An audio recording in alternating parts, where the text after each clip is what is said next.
Like a graceful dancer, planning her every step, she will show us the power of choosing your own path and setting yourself towards your destiny. Let us be real with this girl na may nakaka-good vibes na kulit. Let's all welcome to BRGY, Colette Madelo! Hello! Apaka-cute! Lit! Hello! Welcome to BRGY. Have a seat. Ibang pormahan na natin ngayon dito sa outside world, ah? Ate Bianca. Demure. Yes! Ganda! Love Thank you it! po. Say hello to our kapamilas all Hello. over the world. Di ba sinabi ko sa'yo dati nung sinabi mo na parang, meron palang supporters. I mentioned to you na ang dami doon, mga OFW or ating mga viewers sa The Filipino Channel na talagang nagpapadala dito para makaboto sa'yo. Yes po. Grabe. Hindi ko po talaga inasahan na mahuhog ko yung ano ng mga OFW po. Ang saya-saya. At today, matutuwa sila dahil ang regalo natin sa kanila ay syempre, mas mahaba at malalim na kwentuhan with you. Pero syempre, I wanted to congratulate you din, among many other things. Grabe na ngayon ang Jarlet dance craze. Tumodo pa to the max. Isa pang gusto kong ikwento mo sa amin kasi ang isa sa sinabi mo, unang-una sinabi mo paglabas mo is, may Jarlet pala. Sobra kang na-shock. So yun ang gusto kong pag-usapan before we dive in. Anong pumasok sa isip mo nung lumabas ka tapos siniship pala ang Jarlet?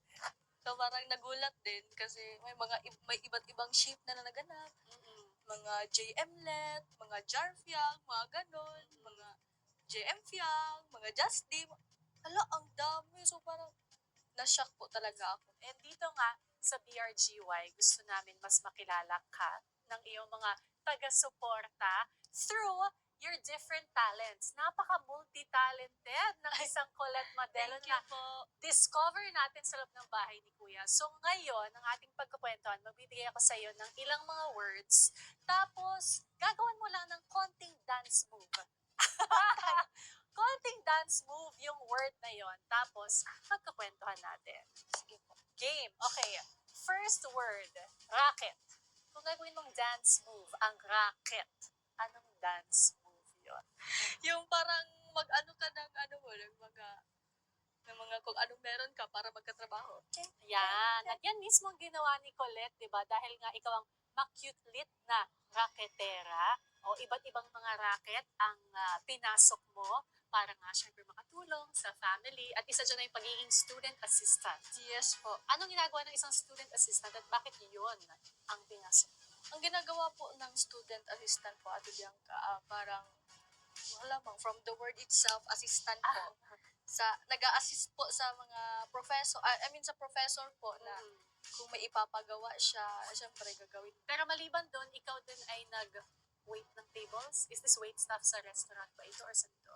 Sa night night markets po, ganun. Paano ka naman napasok doon? Ako na din po nagpasa ng sabi Ibang ko. klaseng maabilidad Oo. talaga. Ako, kasi may classmate ako na sabi niya na, pasok tayo dito kasi ganyan. Na may trabaho daw na i-offer, cashier daw, tapos tagalinis ng So sabi ko, sige, pasok tayo dito. Pero at that age, imagine grade 11, tas first year college, bakit gano'n na lang yung kagustuhan mo na makahanap ng mga racket? Si mami po, yung adoptive mother ko po, wala pa naman po siyang anak that time, pero, meron na pala siyang anak. Pero ayaw ko naman pong makadagdag po sa mga, alam mo yung, Ate Bianca, yung mga gastuhin. Yun po. So parang, hindi hindi naman po nila sinasabi na magtrabaho ka, ganyan. So parang nagkusa na lang po ako parang way ko na lang din po na para matulungan din sila. Grabe yung attitude, no? Nakaka-inspire, nakaka-motivate. Pero ito, hindi pa natatapos ang aming challenge na yan, mag-isip ng mga dance steps. Ito, mas mahirap to. Anong dance step ang ibibigay mo para sa Lola? Lola. Talaga. Ganun, 8-8. Yan. In fairness, alam po ni Colette ang 8-8. Ganon. Kahit hindi ko alam Kasi, kung- pag Yan. Oo. kasi masakit na yung likod, lola Tama. na. Tama. So, kailangan po na ganun. Yes. In fairness, alam niya yung 8-8 ha. Hindi niya panahon yun. Pero alam mo pa rin. Paano mo alam? Dahil paulit-ulit lang din naman ang kotse. Opo, parang, kasi di ba si Kuya Bayani naman Yes, Yun po. yes. Oo. So, Lola, syempre isang napaka-significant na tao sa buhay mo, ang iyong adoptive lola. Gano'n Yes siya po. ka-importante sa buhay mo noon growing up? Yung adoptive lola ko po, sila po yung parang, sila talaga nagtayong magulang po sa akin.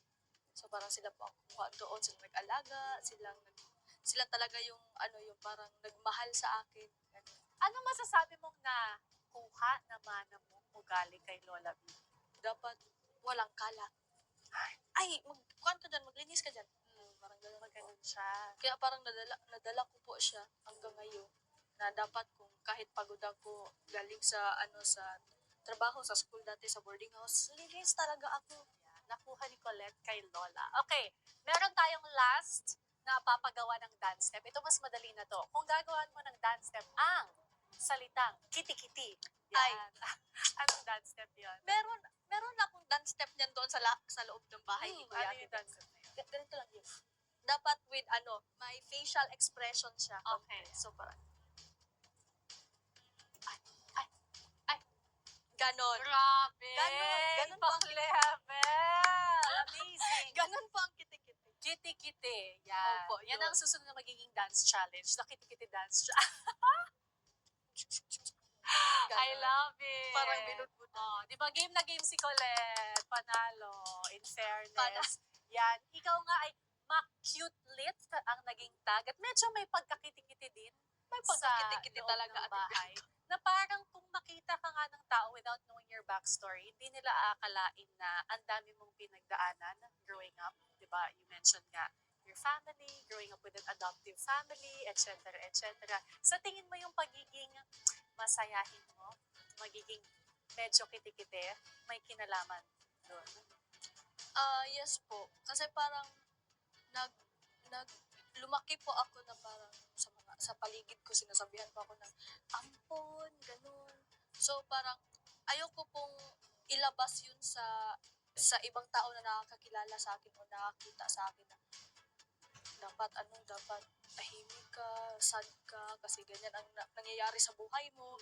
Oo, pero eto na nga, hindi lang yun. Yun lang ang isa sa mga bagay na purpose mo dito on Earth. Pero syempre, lumawak na din ngayon, lalo na ang daming opportunities na meron si Colette sa life. First of all, thank you for being game na gumawa ng iba't ibang mga dance steps. Pero ang talent showcase ni Colette hindi pa nagtatapos dyan dahil susunod naman, acting. Wow, yes. All that and more, kwentuhan with Colette when BRGY returns.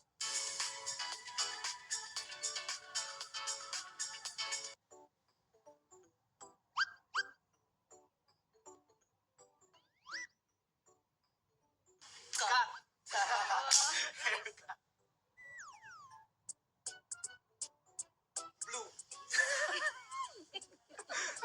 Ano ba yung word? Lashes.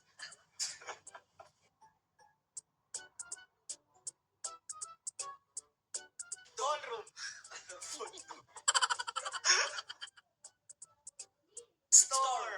Ayan.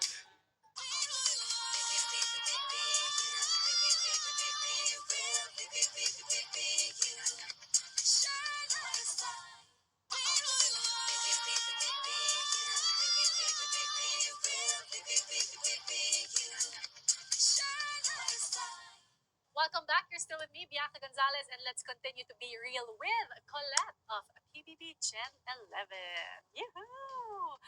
Dancing, check. Ngayon naman ay acting. Yes. At ang isa sa pinaka-idol mo pagdating sa actingan ay si Miss Jody. Yes! The Jody Santa Maria, Miss Lavender Fields herself, Yes. na hindi mo pa nalilitin yun. Hindi ko po siya namimili. Pero parang nakita ko ata siya doon sa premiere night. Ano ba siya? Yung inattendan yung premiere night. Opo. Oo, shucks. Sana mangyari yan soon. Actually, pagkalabas mo ng bahay, tapos nalaman ko na type mo pumasok sa acting, ang dream ko para sa'yo, sana masali ka sa Batang King.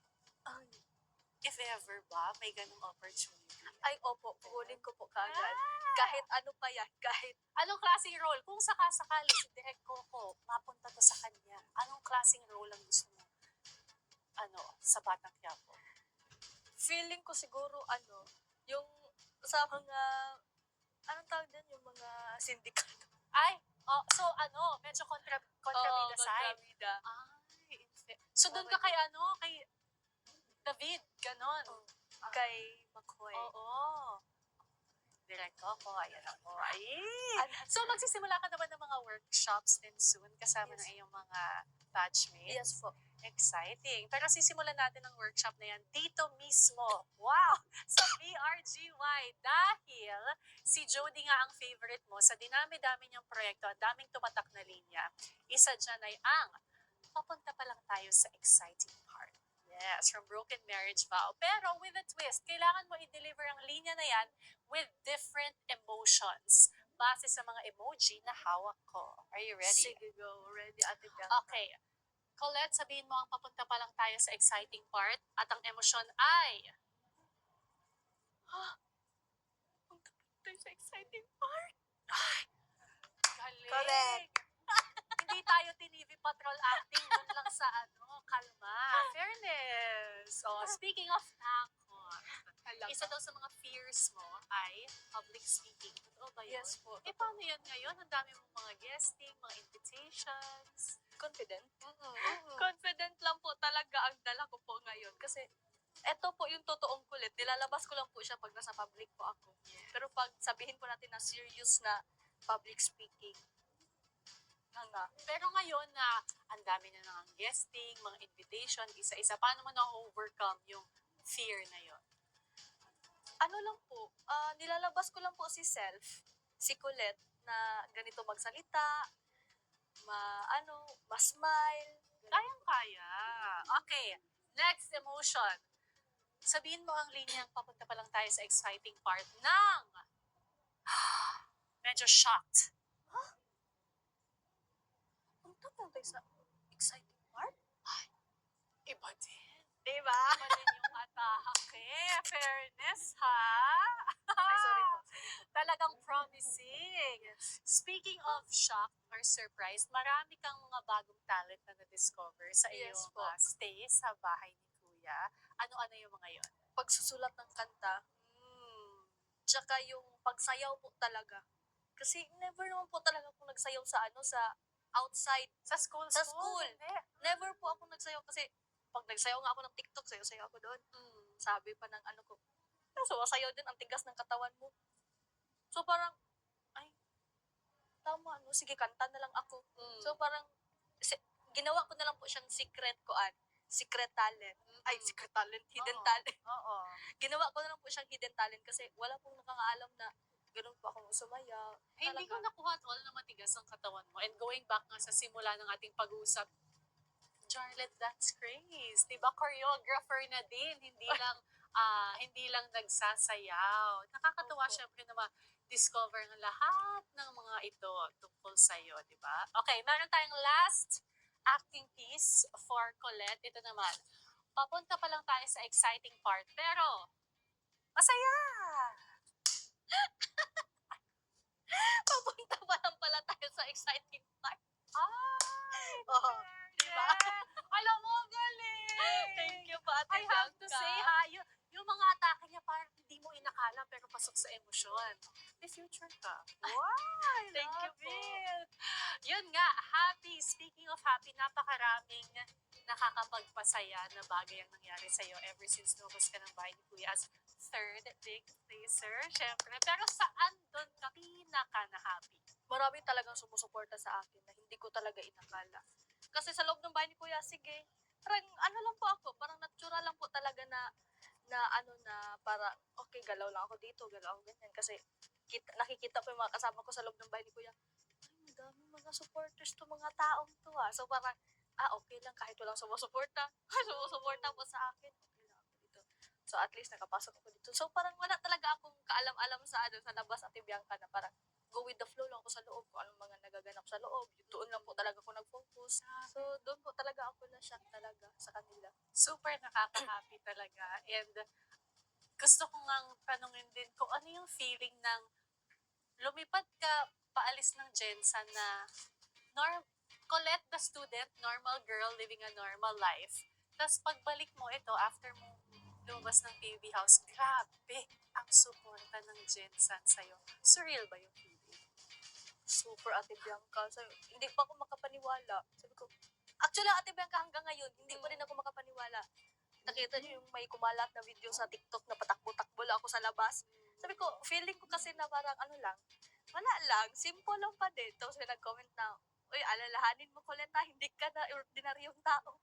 Yes, ito yung simula ng Opo. journey na yon. And I think yun ang na-appreciate ng napakaraming supporters na kahit na ang dami na nangyari sa life mo ngayon, ikaw pa rin yung humble na Colette na simpleng buhay. And I think kayang-kaya mong i-balance pa rin yung simpleng buhay pero nandito sa industrial. Opo. Tulad ng yung Ate Melay, di ba? Yes, Yun ang po. isang feeling ko successfully nagawa niya, di ba? Siya pa rin yun, pero ganito na yung nanonood sa kanya. And kaya mo yan. Oh, she nailed our acting challenge. Nax! Pero syempre susunod ang isa pang talent, ang original talent ni Colette, ang singing. Yes, you'll get a snippet of Colette's beautiful voice when BRGY returns.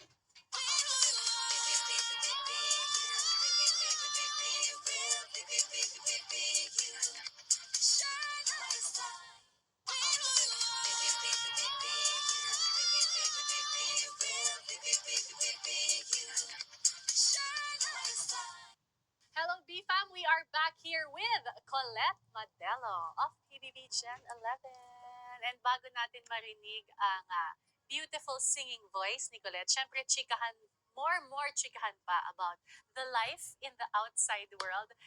Kanina nga, we were talking about it na dati sa Jensen, wala namang pumapansin, normal, estudyante, student assistant, kung ano-ano mga racket. Pero ngayon, how does it feel na yung buhay mo? Ibang-iba na. You're based here in Manila. Ayan, nakaupo sa makeup chair, nagpapaglam, nagsusuot ng heels, nag-a-attend ng events, may interviews. Anong pakiramdam nun? Thankful. Kasi po, galing po sa simpleng buhay, sa ganung buhay nga po nung hindi pa ako nakapasok sa PBB. Sabi ko, thankful lang po talaga ako sa mga natanggap ko ngayon. Kasi po, dahil din po naman sa akin, bakit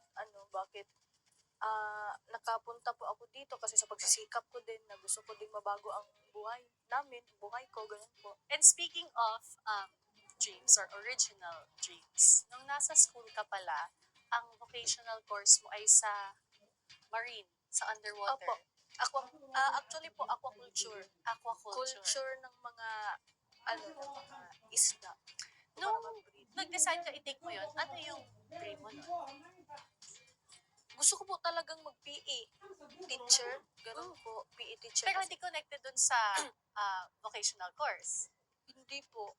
Kasi po, pumasok lang po kasi ako dun sa vocational course kasi wala na po akong choice. Alam nga naman po sa private school ako kasi wala naman po kaming talagang malaki naman talaga ang bayarin doon. So parang sabi ko, grab ko na lang to kaya 2 years para after nun, kung gusto ko pa mag-aral, mag-ipon muna ako, tapos aral ako ulit kung anong gusto ko. Pero ngayon nga na napakarami ng bago opportunities na nandito sa'yo, nasa plano mo pa rin ba to continue school eventually? Balak ko po talagang mag-school pag nakaipon na po ako at medyo maluwang-luwang na po. Maluwang-luwang. Oo. Na may Nakaluwag-luwag. makaluwag-luwag po na gusto ko po talaga mag-aral ulit. Kahit po may work, gusto ko po talaga mag-aral. And if ever i-pursue mo ang isang degree, anong degree ang plano? Ang degree ko pong ipo-pursue po, marine biology po.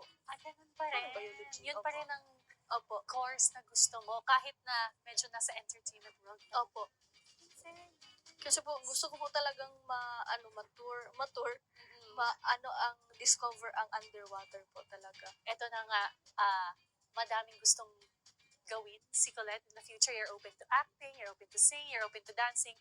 And ang The Filipino Channel or TFC, lagi silang may mga events sa iba't ibang panig ng mundo kung saan lumilipad ang mga artists mula dito sa Pilipinas para mag-perform dun abroad. Kung sakali ikaw, Colette, ay mabigyan ng chance na sumama sa isang kapamilya TFC show abroad, anong bansa gusto mo puntahan? hindi po ako talaga makapag-ano ng bansa kasi sa akin po, kahit saan po ako dalhin, sasama po ako. Kahit ano po gagawin ko. Lahat Lahat. gagawin. Oo. Lahat gagawin. Oo, in fairness. US, Europe, Ganun po, US. hmm, Kahit saan. Sana mangyari yan soon. At hindi yan malayong mangyari Sana. talaga soon. Oo. As of this taping, medyo inuubo po si Colette. So, konting pasampling lang natin siya. Hindi lang ng basta-basta kanta, pero isang very, very special song. Dahil itong kantang to, ikaw din ang nag-compose sa Yes loob po. ng bahay ni Kuya. So, ang kantang ito ay Crazy. Bakit naman ito ang isang kantang nasulat mo? Anong inspirasyon nito? Yung ano ko po, yung ex. Ah, Ex. gusto kayong pagkasabi. May sass. Yun po. So parang that time po kasi kami pa noon nung nasa loob ako ng bahay ni Kuya. So parang sabi ko, mag-compose na ako ng kanta kasi po lahat po sila compose na po ng kanta. Yes. Tsaka sabi ko, hindi ako magpapatalo talaga. Sino naglapat ng musika ng song na yun? Sino tumulong sa'yo? Si Kai at saka si Rain po. Sila po, si Kai po, parang siya po nag-assist sa akin na gumawa ng yung parang melody, Oo. beat ng kanta, ng tono, ganun po. So sabi ko, Yes. And I'm sure paglabas mo dito sa outside world, ang dami mo nakitang fan edits na yes po. kinuha na yung kanta mo at saka nilapat na sa kanilang mga videos. Pero right here in the studio, pwede mo ba kami kantahan ng konting lines ng Crazy? Sige po. Can't show this feeling inside. I try to hide. But with you, I feel like I could fly so high up the sky. So don't say goodbye. I feel empty inside. Everything's wanted, but nothing feels right. First time for Thank me you to po. hear that in person. Mas Thank you maganda po. live kesa sa dun sa mga video. Uh-huh. Ganda. Thank you. Congratulations. Sana ma-record mo yan. Song na yan. Pero ito na nga, may sinabi ka. Kasi nung last time nag-usap sa loob ng bahay, nako, ito na. Nag-usap na po kami. Sabi ko, eme-eme lang yung mga tinatarayan sila sa loob ng bahay. Pero chika talaga kami in real life. Siyempre, yan yung isa sa mga tanong na tinanong sa'yo ng mga kasama mo. And now nga you mentioned, I'm sorry to hear that. Pero syempre gusto ko malaman, paglabas mo ng house, nakapag-usap kayo. Hindi po agad-agad. After, mga 4 days po after nung big night. Ano to? Phone? Kasi wala Opo, kami sa phone. Jensa nun. Oo. Phone po.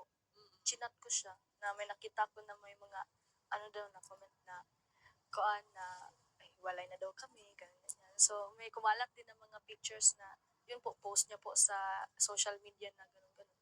So parang sabi ko hindi ko muna to papansinin yung mga comment na ganun na Right. may nag-circulate ng mga chismis, hindi ko muna pinakinggan. I mean, inantay ko muna na siya talaga mismo ang mag-explain sa akin kasi That's so good to hear. And Yes thank you po. for sharing. At saka ang gandang tip nung sinabi mo na parang hindi mo binasa, pinansin yung sinasabi ng iba. Kasi Yes syempre po. may kulay na yan eh, di ba? may gulay na. Mas importante para sa'yo na marinig yung kanya talaga. Yes po. Oh, Kasi po, ayaw ko po talagang magpadala sa ganun tapos